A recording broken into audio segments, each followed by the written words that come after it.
killings and abductions that have been going on in this country ever since the peaceful demonstrations that started in June. Many of us on this table are victims of this. We have families here that have been so devastated by the loss of loved ones, especially young ones. But before I read this statement, I would appreciate your patience in recognition of some of the people who are seated here with me. Some people who are here with me have suffered untold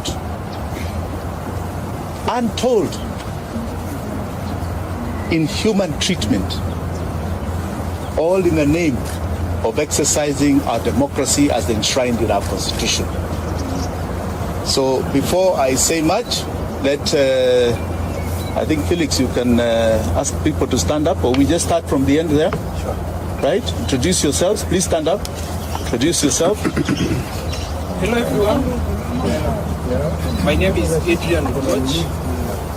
I'm a national youth leader. And as of the moment, we are leading university student activism to reinvent and bring back the student activism that we've been having for a long period of time that we have lost. Right now, the major discourse has been on the new funding model and the role that has been in the education sector. And we want students to be active and aware of whatever is going on. We are not in support of what the government has done in trying to call out student leaders in having personal meetings, which is not effective towards the success of education in this country.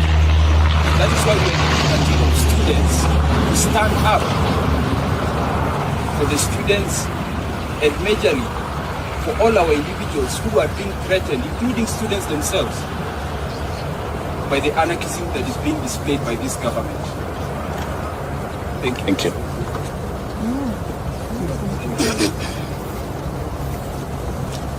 So hello everyone. Hi. Okay, my name is Julius. I think these discuss together as this issue because I believe at stake here is our very lives, our very existence. Police are killing people, acting people, and I don't know why it should happen in a country that is what is state constitutional democracy. It's very sad. Like the other day, I read in the media, the social media, about the bodies that were retrieved from Kware.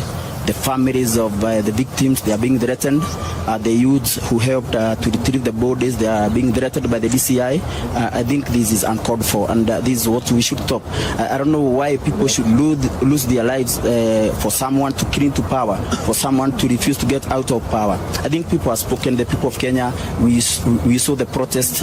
People came out in numbers, and they spoke clearly and loudly, and they said, we do not want you in power. We do not want President Ruto in power, because this man came into power through lies, lying to the people of Kenya, and this is what we are dealing with. We are dealing with an evil system that people who will stop at nothing to continue killing into power. This is the problem that we must deal with squarely and know how to get out of this mess. Thank you so much for now. All know Kimani is a one-man army. Yes. Kamau, sorry. Endelea, Kamau. Thank you.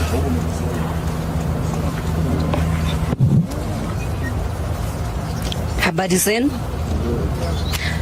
My name is Florence Kanywa. I'm a social justice activist, and I am the Linda Women League Free Kenya movement.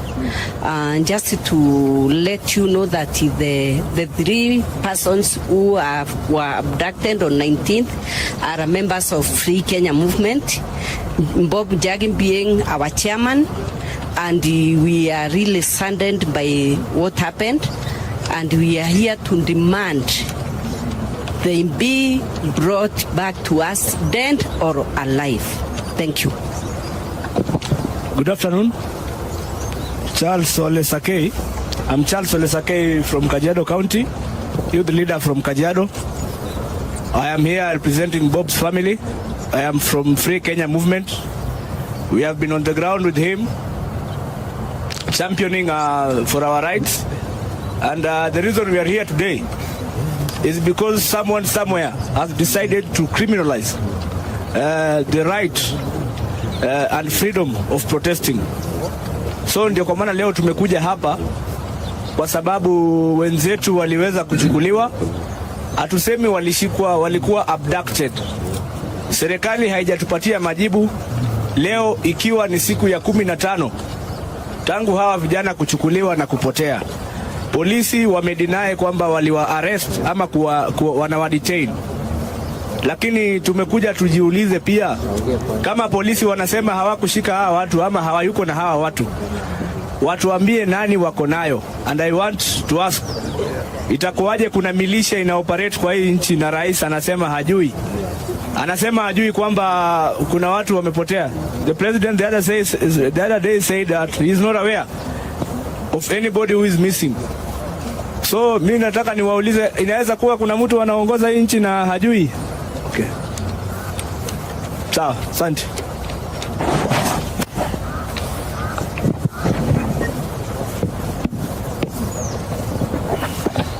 We'll come back to the introductions.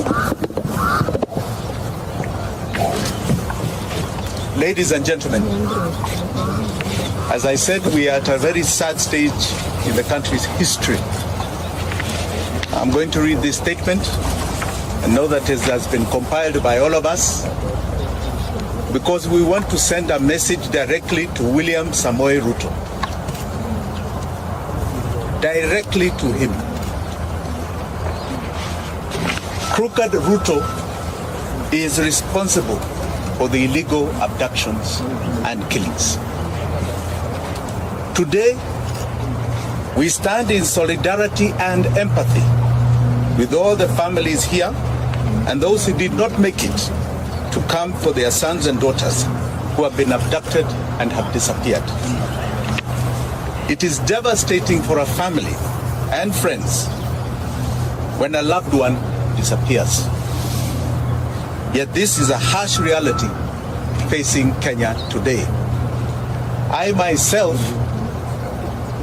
am very touched by the plight that has been going on, and more so because Bob Jage and the Longman twins came to visit me in Kamkunji after I was illegally arrested by the police. They were abducted after visiting me. This is 3 weeks now, and they have not been seen, notwithstanding a lot of the court orders. So this is a direct affront to some of us personally. Your pain is my pain. We are sounding the alarm. We are on the edge of an abyss and moving speedily in the wrong direction. We must wake up and collectively demand for truth, accountability, and justice. Many times it is said that if it happens to one, we keep quiet. It happens to another, we keep quiet. Eventually it will land in each of our doorsteps. We saw this during the abductions of so-called terror suspects. We've seen it over the years. But because there is a security team that tells us that it's for our benefit, we keep quiet. Today they have extended it to people who have been peacefully demonstrating in this country. Abductions is becoming a way of life. Extrajudicial killings, a way of life. This is not the Kenya that was envisaged even by the makers of the new constitution. The terrifying illegal abductions, enforced disappearances, and extrajudicial killings in Kenya remain a state strategy to spread terror amongst us. The feeling of insecurity and fear it generates is not limited to close relatives of the abducted or the disappeared only. It affects each and every one of us. Illegal abductions and enforced disappearances violates the right to life, liberty, protection before the law, and protection from other cruel, inhumane treatment and punishment. Abductions victimizes the families, relatives, friends, and victims and survivors like we have here. We have a young man here who was abducted all the way to Maragua. He'll tell you his story. Abductions are a gross violation of the international law, including the Rome Statute. Abductions are kidnapping. Please understand, the state is kidnapping people, kidnapping Kenyans.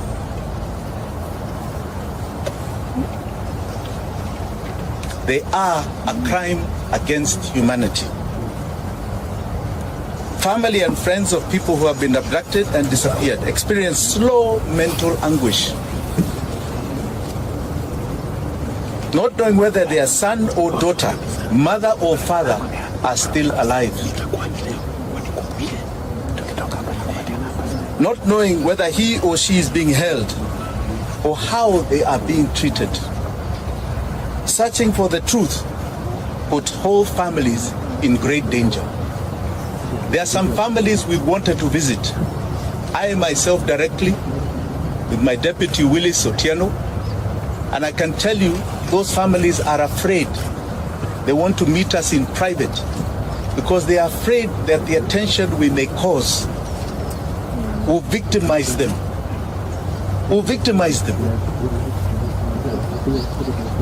No order or instruction of any public authority, civilian, military, or other, may be invoked to justify a form of abduction, stroke kidnapping, to enforce disappearance.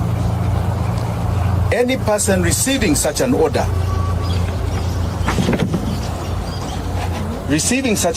or instruction shall have the right and duty to not obey it. Article 26 of the Constitution of Kenya guarantees every Kenyan the right to life, specifically stating a person shall not be deprived of life intentionally. Article 28 and 29 of the Constitution provides the human dignity, freedom, and security of the persons, which includes and not be subjected to torture or treated or punished in a cruel and inhumane manner. The Inspector General of the National Police Service, under Article 245 of the Constitution, must exercise independent command of the police. We have seen what is going on. You have an IG who stands up and says you can demonstrate. It's in the Constitution. 2 days later, he's chasing everybody from the streets and his officers are shooting. Who is giving him those orders? The IG is constitutionally required to ensure the police operate with the highest standards of professionalism and comply with constitutional standards of human rights and fundamental freedoms while performing their work. In exercise of the command of the police, the IG has the constitutional responsibility to ensure that the officers commit to protect the right of life of all Kenyans by adhering to the Constitution. President William Ruto took oath and swore that he will truly and diligently serve the people of the Republic and the Republic of Kenya. He will diligently discharge his duties and perform functions in the office of the President while doing justice to all in accordance with the Constitution and the laws of Kenya without fear, favor, affection, or ill will.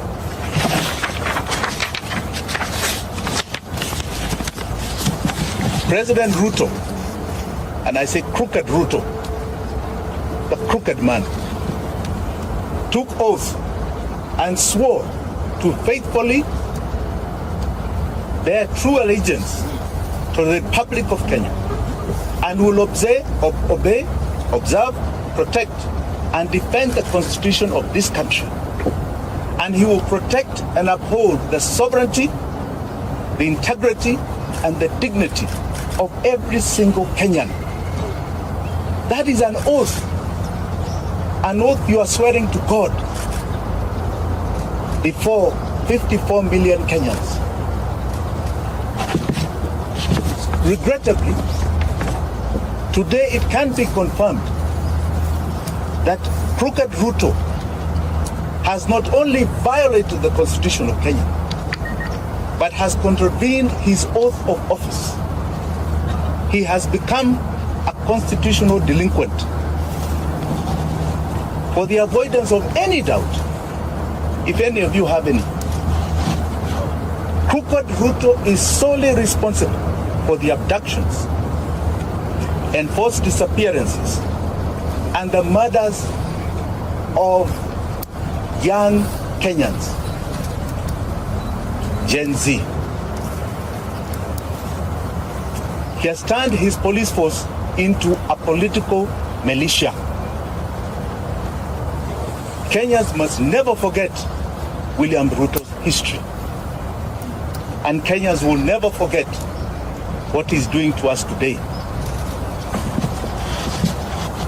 Crooked Ruto is hypocritically mocking, laughing, and demeaning the abducted, disappeared, and murdered sons and daughters of this country, and their loved ones who are painfully crying daily. The only crime they have committed is exercising their constitutional and democratic right to peacefully and unarmed demonstrate on the streets in our country. We will not yield to crooked Ruto's tyranny. We will not. Because to yield is to advertise to all those that have fought for the democracy that we have today, starting from 1920. We are telling them that we have succumbed to the will of tyranny. William Ruto will not take us there. He is no different. When you look at that man, read the history of people like Pol Pot of Vietnam, Adolf Hitler. Read the history of Amin Dada, who was just next door to us. Umar Bashir, who created atrocities in Sudan. He is no different. It's not a man to glorify. That is a man to feel shame that he represents this great country called Kenya in any position. Finally, I wish to assure the abducted, the disappeared, and their families here and home, you shall never be forgotten by Kenyans. Ruto may forget, may ignore, but we will never forget. You are the true freedom fighters of our time. You are the heroes and heroines of this country. Forgetting you is rejecting our own identity. Forgetting you is to renounce the meaning of our life. Forgetting you means that we do not even love our own families. We will keep the memory of our abducted, our disappeared, our murdered. Forgetting them is allowing crooked Ruto to achieve his goal of erasing our loved ones from this earth. We are going to continue demanding justice. We shall relive their memory as we do. The abducted, the disappeared, the murdered shall live forever in our minds, in our hearts, and etched in the history of this country. Thank you very much. Do you have any questions? Yes. What's your name? My name is Barack from the Voice. The president recently said that he is not aware of any case of that, and should there be someone who is aware of such a case, should provide the names to PS Moon. Have you and your team done? You know, Crooked Ruto has a big problem. He seems to be delusional. The information is in public domain. The media has over and over stressed names. Are you telling me he does not listen to the media? He doesn't watch TV like all of us? If he was true to the oath of office that he took, he doesn't wait for people to submit names. He would have already set up an inquiry with the allegations that are already there. He should be informing us what is going on. The only reason he is doing that is because he is the one who is doing it. Okay? Let us not mince our words here. Those are his instructions being obeyed by others. And he will be held to account. The days when people just got away with things are over. The level of accountability Kenyans are demanding, and the world, is at an all-time high. He will not get away with it. Any other question? Yes. My name is David Mora from People. The other stuff is teachers are being started at over the sea. Are you an interested party or citizen in getting involved? And then, how do you pursue justice? You know, justice for the victims is historical to us. When we had ICC, that was an attempt to deal with justice for the victims. We had 1,400 people who died, 2007, 2008. Today, we are talking, we don't even know the exact number. We have bodies in the mortuary, unclaimed, unidentified. We have bodies being found in rivers and swamps and dump sites. We don't know how many. We can only estimate there may be a few hundred. I think we must start looking for justice elsewhere. We are going to make sure they are accountable in this country. One of the greatest cases that has happened, and I like you to all follow this case, is the case of justice for Baby Pendo. Baby Pendo was murdered by police in 2017. And that case is coming up October the 3rd in our High Court here in Nairobi. That case is taking to court what you call the commanders of that case. The OCS, the OCPD, regional commander, people who actually committed the murder, and holding them personally liable, criminally liable for the death of Baby Pendo. One case at a time is going to achieve things you have never imagined. We've been very supportive of that case. It has taken 5 years. We are now almost at a critical point. So I want to warn all these commanders who are taking instructions. Watch the Baby Pendo case. It is coming to you.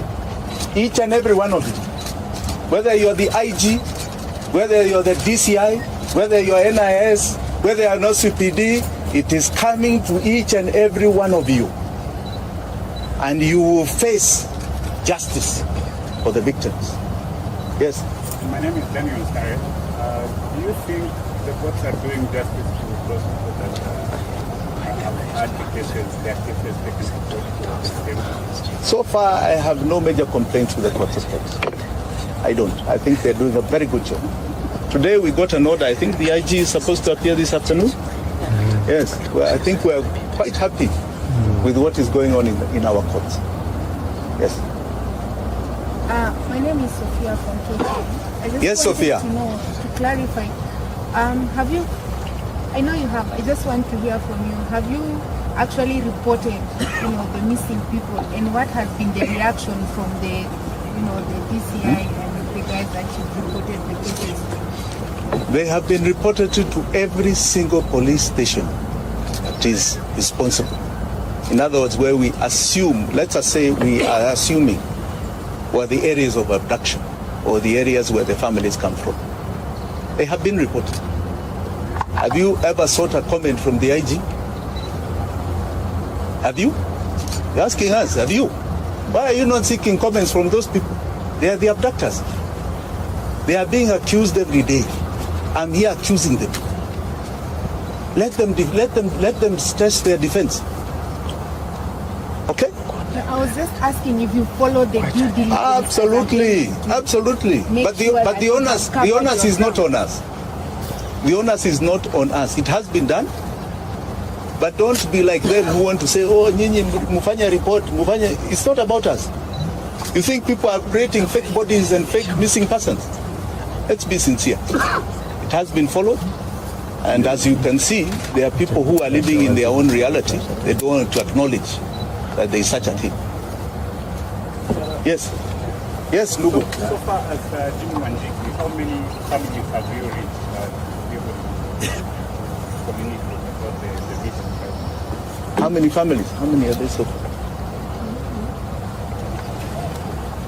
About 12. Yes, about 12. But as I told you, we are having very serious challenges because these families are very frightened. And they feel if we draw too much attention to them, they will be victimized. Even their other children will be victimized. But so I would like to keep it a bit quiet. Yeah? Anything else? Yes. Yes, good afternoon. Two questions. One, I understand that you have a case active in court. The last time when you had a press and you informed the public that your team is doing an assessment and very soon you will let the person know how much of damage was by the police officer who raided the home. Two, you mentioned that everything is in plan, and that's why you're confident enough that there were some items that were planted. But this part of the evidence you will present before the courts to investigate or satisfy the judges with the evidence? Thank you. Thank you for that question. You know, I didn't call this for myself. I was here to talk about others. Kesi yangu itakuja. And I want to assure you, as I assured you that it will be a shocker case. Okay? A shocker case. But I'm not here today to talk about that. I'll come to me. Today, I am here. All right? There are people who are not here, who have not only died, others have been abducted. We don't know whether they are dead or alive. I think that's really the concern. Mimi niko hapa, niko hai, niko sawa. My family wako hai. Sindio? So we'll come to that. Yeah. Sorry, last question. Yes. We know some of the people that were abducted, they are bado wanategemewa kama watu kwa familia zao. I mean, you as breadwinners. Yes. You as Wanjigi, there are any ways that you feel like you're going to be able to support them until they... My friend, why are you asking me of private arrangements? Sio hapana kitu ya public. Kuna watu wengine ambao wanasema kitu. Any other question? Yes, ndugu yangu. From? Sorry.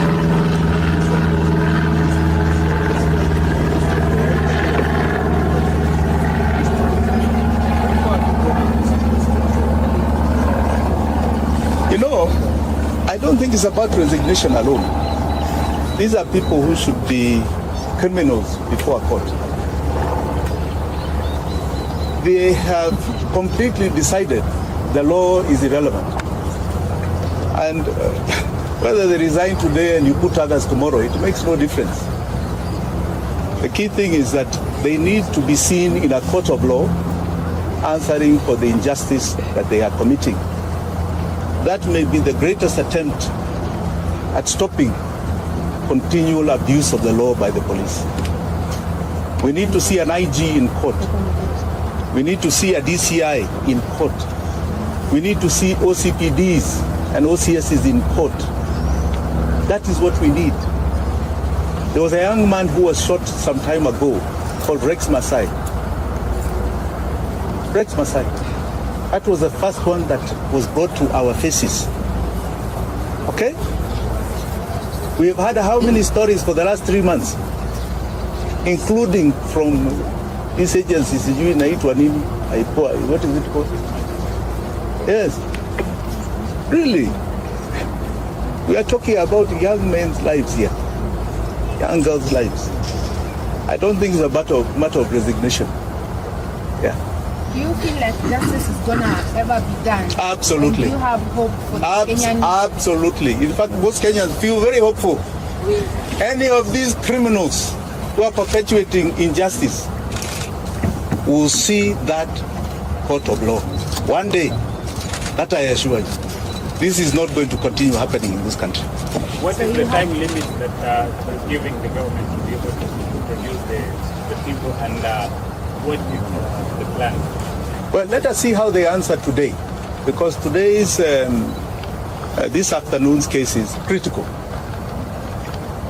Many of us are skeptical. They will say they don't know where they are, they're not the ones who did it. But they also don't know what we have to prove that they are the ones. So let us see what they produce as the excuse this afternoon. Then you can ask me about time limits. Okay? Asanteni sana. Please hold on. I would like you to still hear some people here. Yeah? Please, Felix. We'll start with the former survivor. Yeah. Victim of Yeah. That's This young man. be the past. Oh, me. You can just Ya kuja tu hapa. Exchange the Down with extrajudicial killings, down. Down with extrajudicial killings, down. Down. Viva.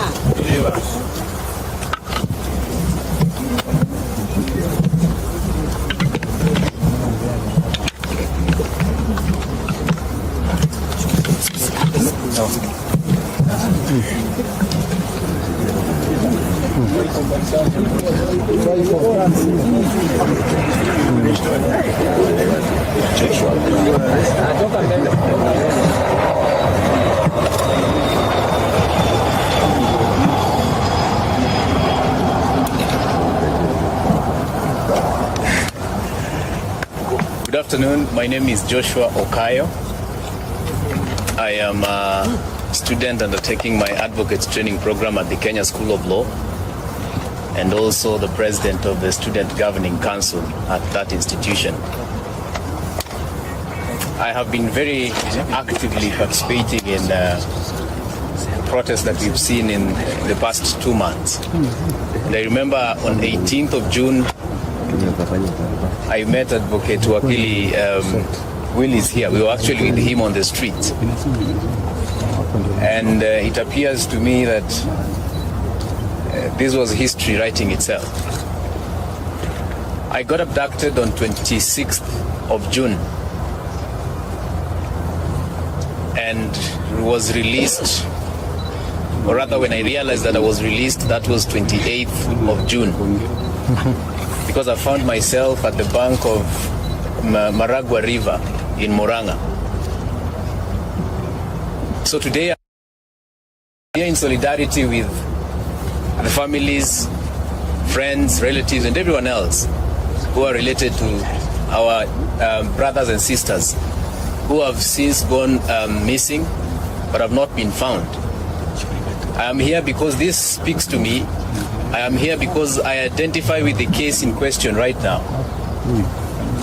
Were it not for efforts like this, were it not for such pressure, probably I would have been found dead. Sometimes I sit down and reflect, and I see the mere reason why I should also fight for other people, the way my friends and the whole nation fought for me, and they ensured that they remembered my name so that they released me. So at this juncture, remember their names, remember Jagi's name, remember everyone